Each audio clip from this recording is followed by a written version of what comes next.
రెండో పేతురు 2వ అధ్యాయము. మరియు అబద్ధ ప్రవక్తలు ప్రజలలో ఉండిరి, అటువలనే మీలోను అబద్ధ బోధకులుందురు. వీరు తమ్మును కొనిన ప్రభువును కూడా విసర్జించుచు తమకు తామే శీఘ్రముగా నాశనము కలుగజేసుకొనుచు నాశనకరమగు భిన్నాభిప్రాయములను రహస్యముగా బోధించుదురు. మరియు అనేకులు వారి పోకిరి చేష్టలను అనుసరించి నడుతురు. వీరిని బట్టి సత్య మార్గము దూషింపబడును.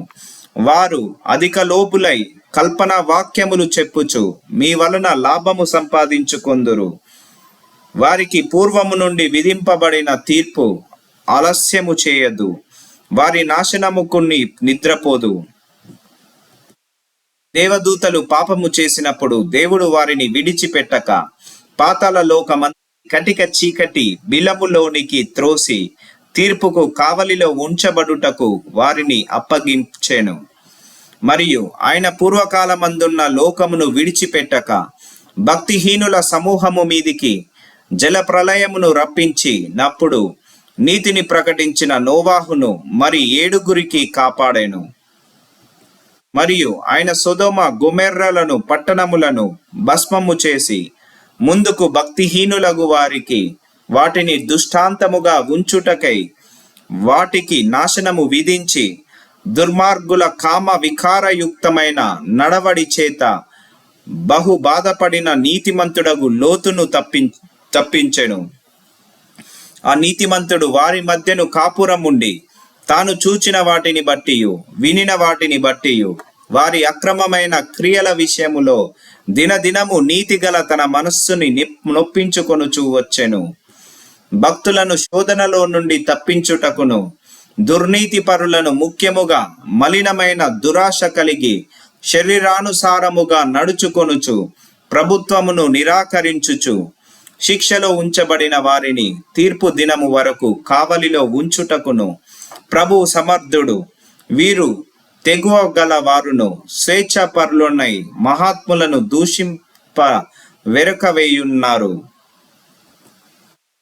దేవదూతలు వారి కంటే మరి అధికమైన బలమును శక్తియు గలవారైనను ప్రభు ఎదుట వారిని దూషించి వారి మీద నేరము మోపవేరుతురు. వారైతే పట్టబడి చంపబడుటకే స్వభావ సిద్ధముగా పుట్టిన వివేక శూన్యములగు మృగము వలె ఉండి తమకు తెలియని విషయములను గూర్చి దూషించుచు తమ దుష్ప్రవర్తనకు ప్రతిఫలముగా హాని అనుభవించుచు తాము చేయు నాశనముతోనే తామే నాశనము పొందుదురు.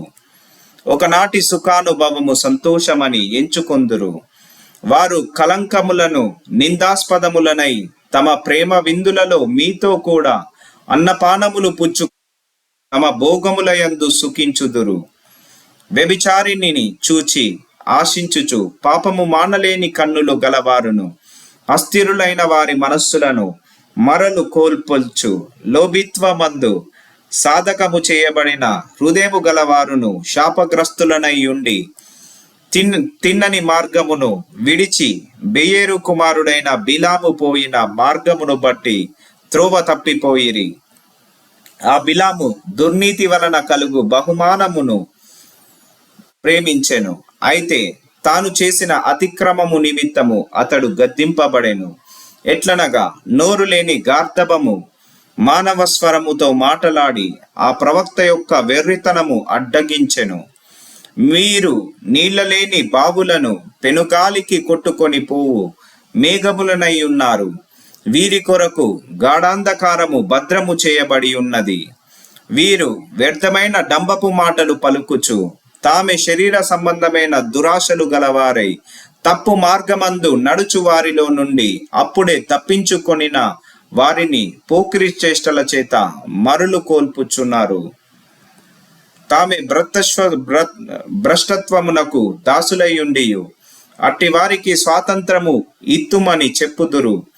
ఒకడు దేని వలన జయింపబడునో దానికి దాసుడగును గదా.